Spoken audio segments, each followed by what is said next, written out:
If you want America to be the most competitive country in the world, then you make sure that we're getting all of the most competitive individuals. We're a country of immigrants.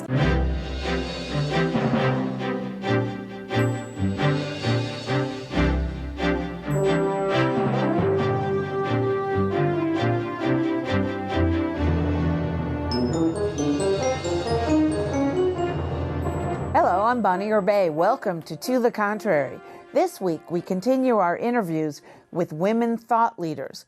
I'm joined by New Mexico Representative Michelle Lujan Grisham. Welcome to the Contrary. We're so thrilled to be able to chat with you for half an hour. Well, thank you. I'm really delighted to be on the show, and I've been looking forward to this for quite some time. Terrific.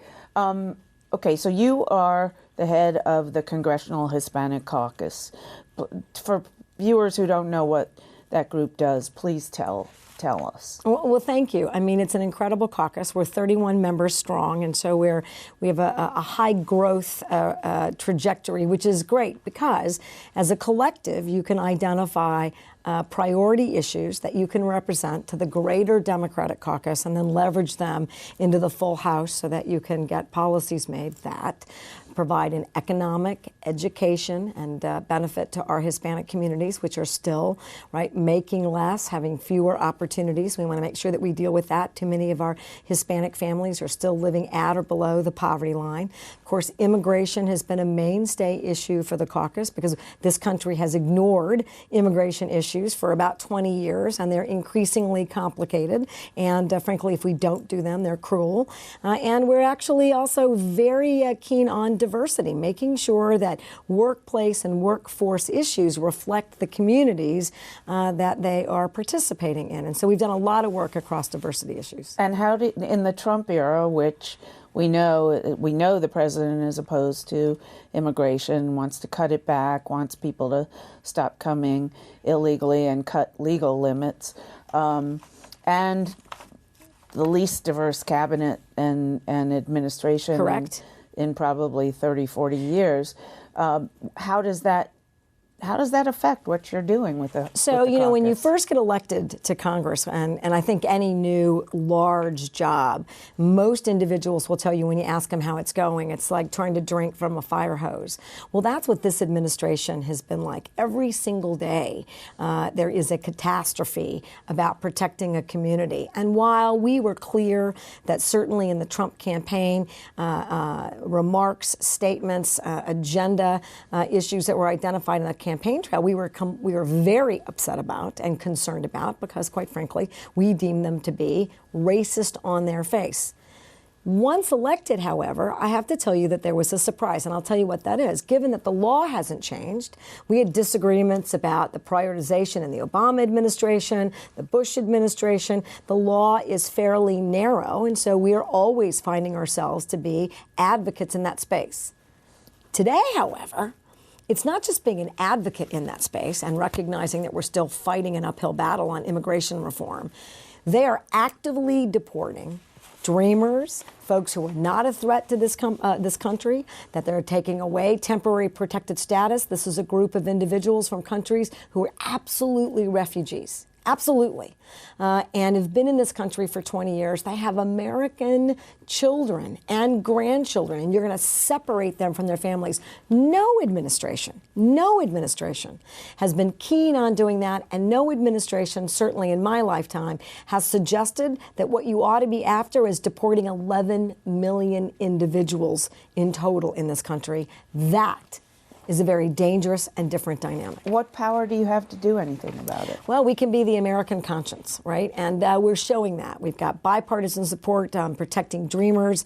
We are clearly creating, I think, a brand new recognition by Americans who, to a large part, determined that anybody here without legal status was either involved in illegal activity and really didn't understand that, in fact, they're going to church with these community members, they're friends with these community members. I don't think they really understood what it means to be an immigrant in this country. And I think we've really done an effective job for the American public.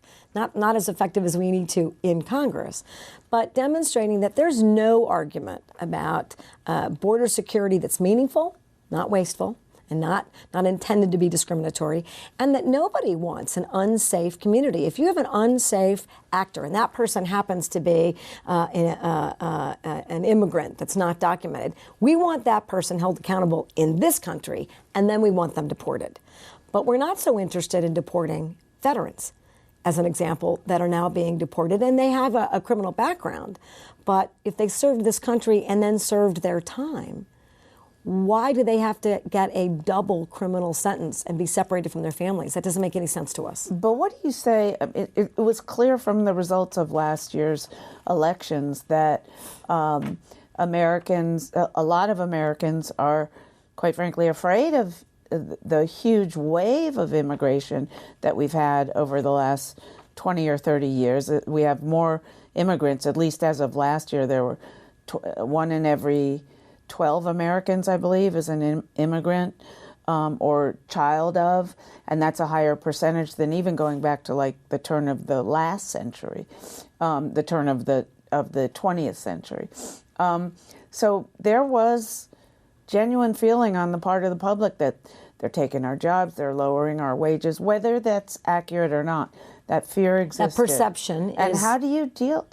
Well, we have to keep telling people the real stories, that immigration is actually down at the southern border. It's even unaccompanied minors, and that it's cyclical. It has everything to do with the economy.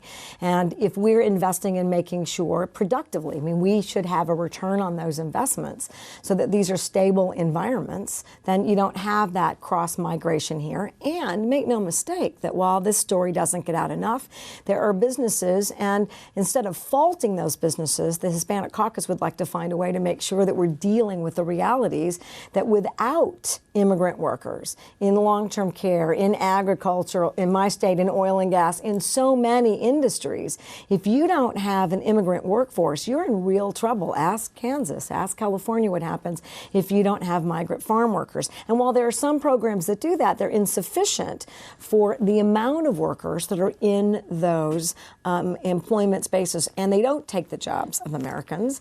We're lucky, and that's true of most countries. There are certain labor issues that end up being in a migrant labor work environment, and for us to pretend that that's not true is not good for this economy. So when we invest in making those other countries safer, and when we're clear about migrant workers, we have the right effort. I think what Americans confuse still today, not just the jobs perception, but the perception that everyone who's come over without inspection, which is what we call coming, without a visa, is that they're doing nefarious activity. That's false.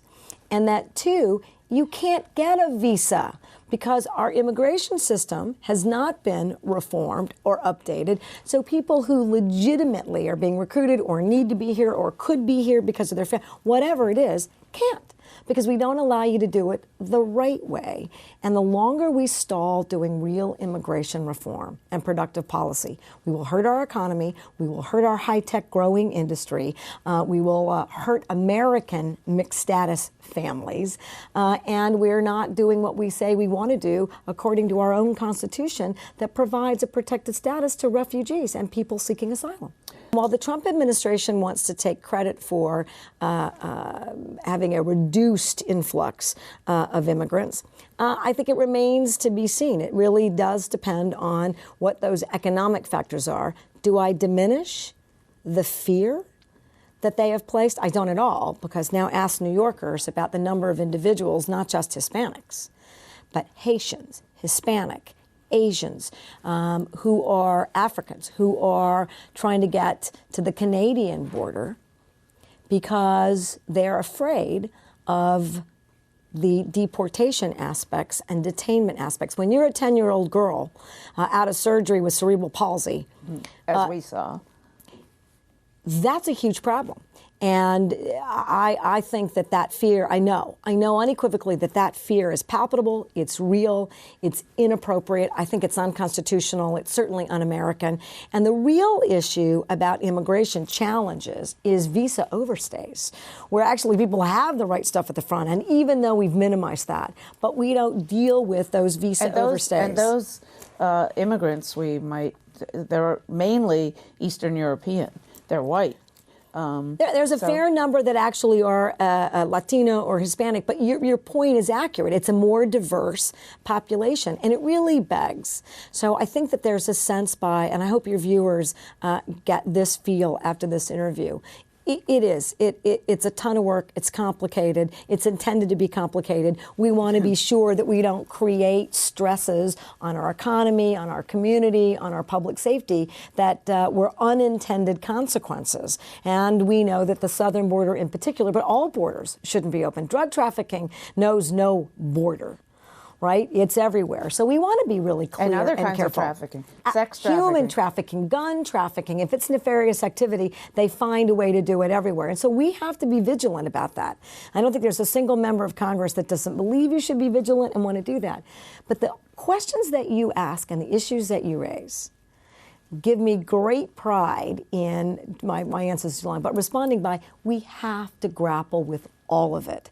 And this piecemeal effort, which we're going to do while I'm in Congress, I'm actually supporting, making sure that we do something about the Dreamers, doesn't really address what Americans would like us to address. Even if there's disagreement about which things ought to be fixed and how, we can't keep ignoring that we have a broken immigration system here. We can't. But fixing it, does fixing it from your perspective mean opening it up to more immigration? Well, no. Fixing it means that we make the decisions about what kind of immigration is manageable, right? You make a decision about if these economic factors are in place, if these are the business needs that are in place, and where is that immigration going to come from? Those are all good economic aspects. If you want America to be the most competitive country in the world, then you make sure that we're getting all of the most competitive individuals. We're a country of immigrants. It's one of the reasons we have done so well.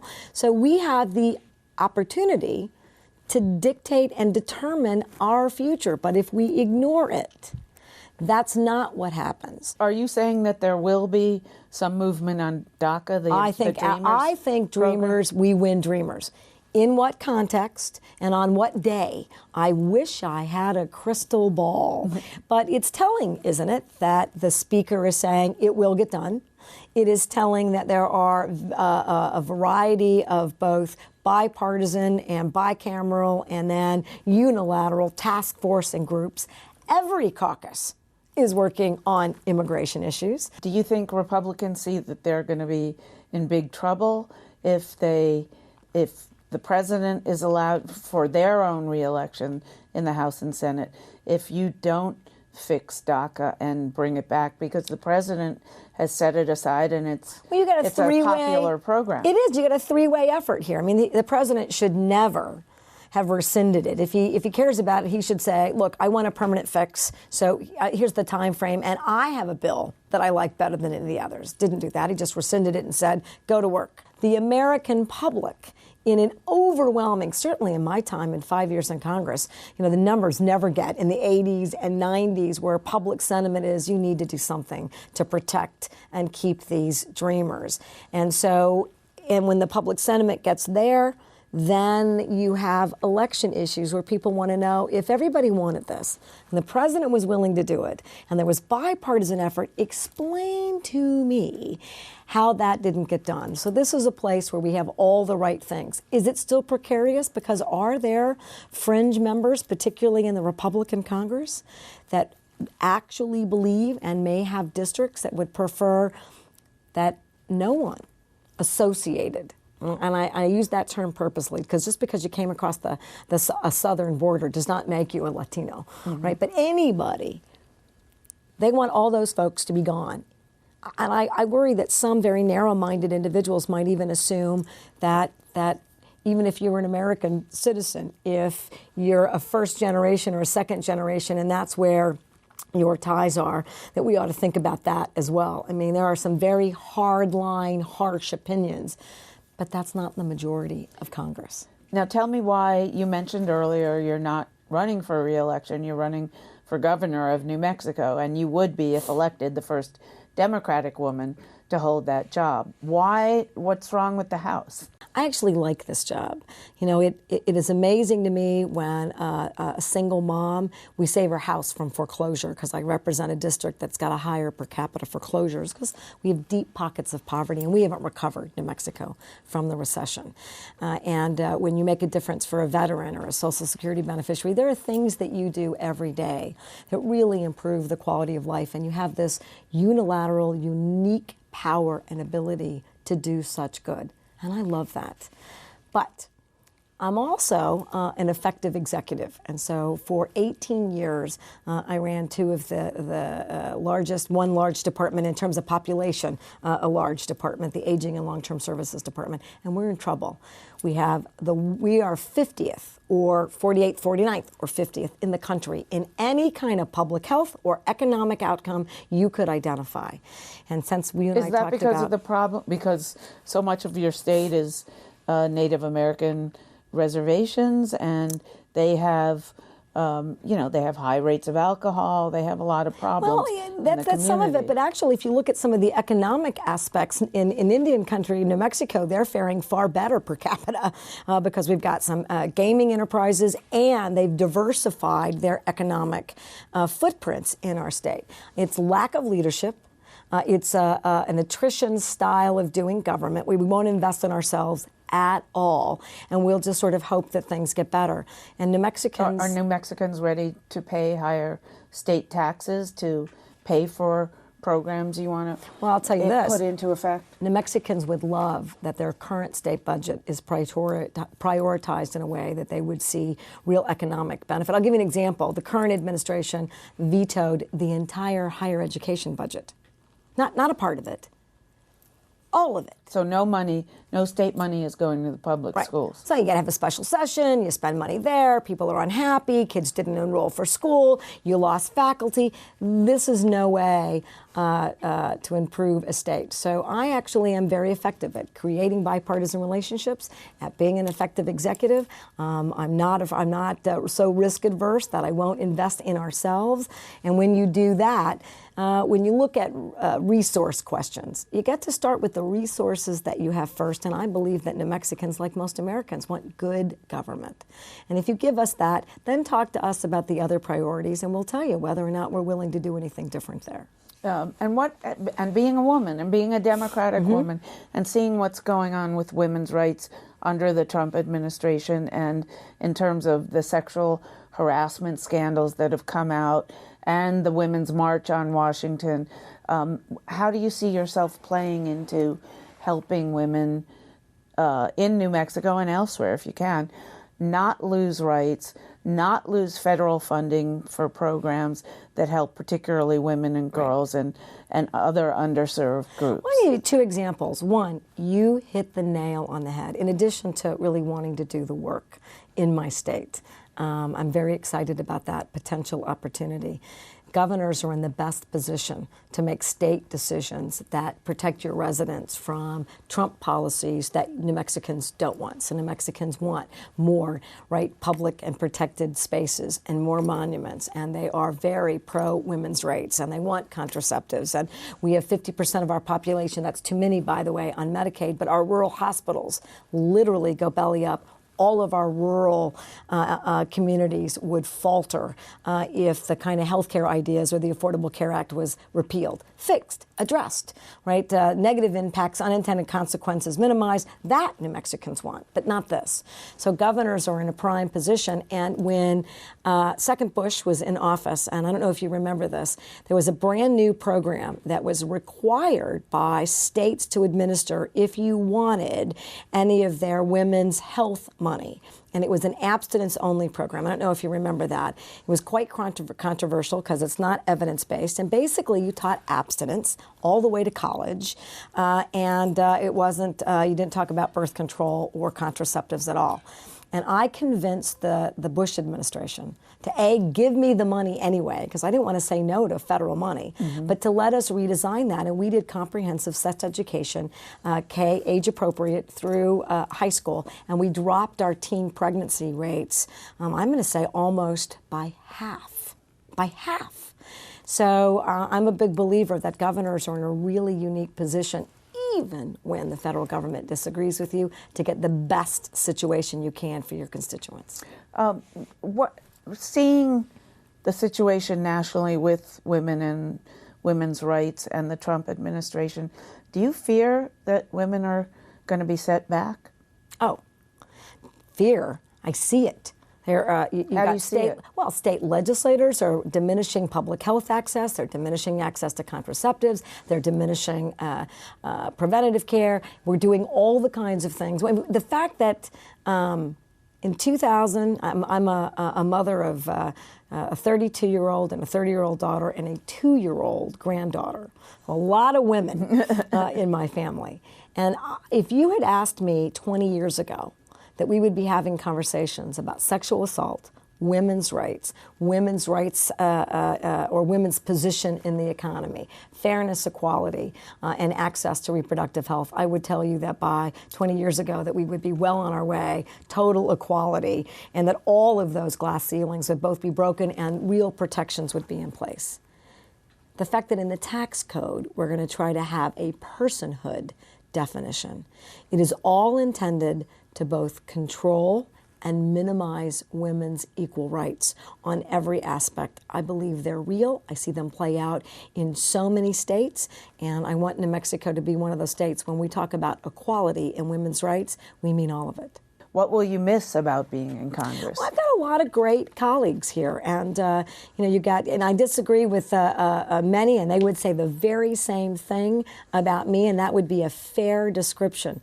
But when you have 535 individuals on their staffs, there is no dearth of incredible ideas and enthusiasm for things that we could do as policymakers in the federal government. Somehow getting us all together to actually get it done, that's where something's lost when we all get on the floor, unfortunately. But I love having access to that and learning every single day about yet another unique program or opportunity. And so I'll miss those relationships. I'll miss the opportunity to learn from somebody else in the same role that I have. I'm going to miss having that sort of, we're all equal, even though I'm in the minority, arguably in that regard.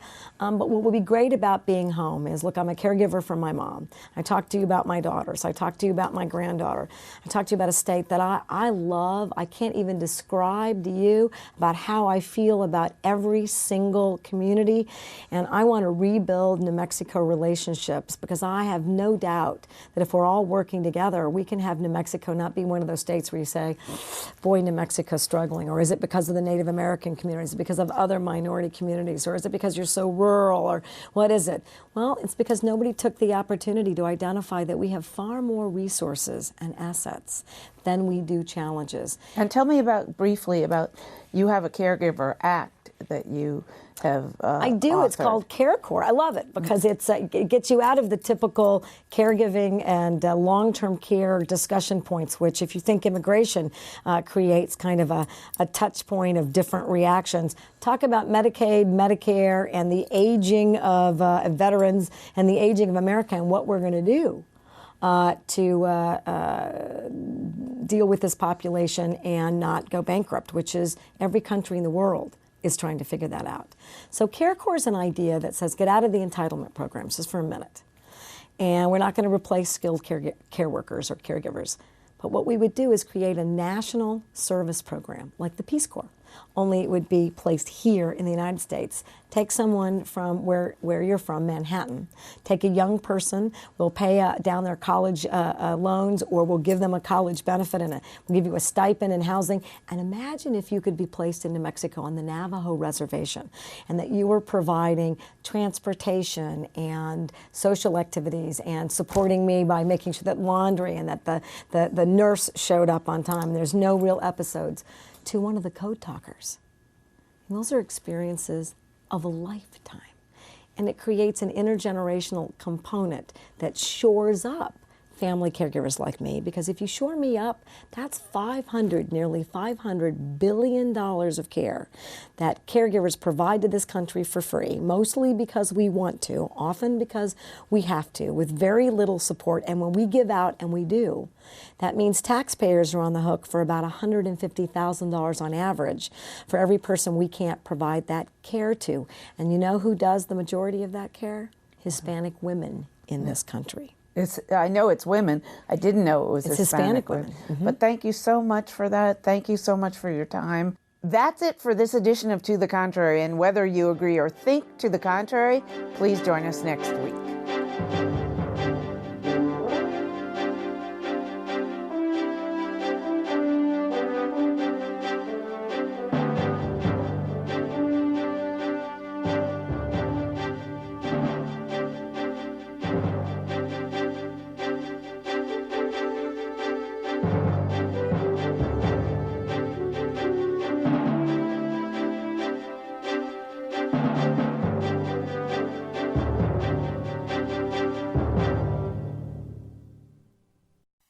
Funding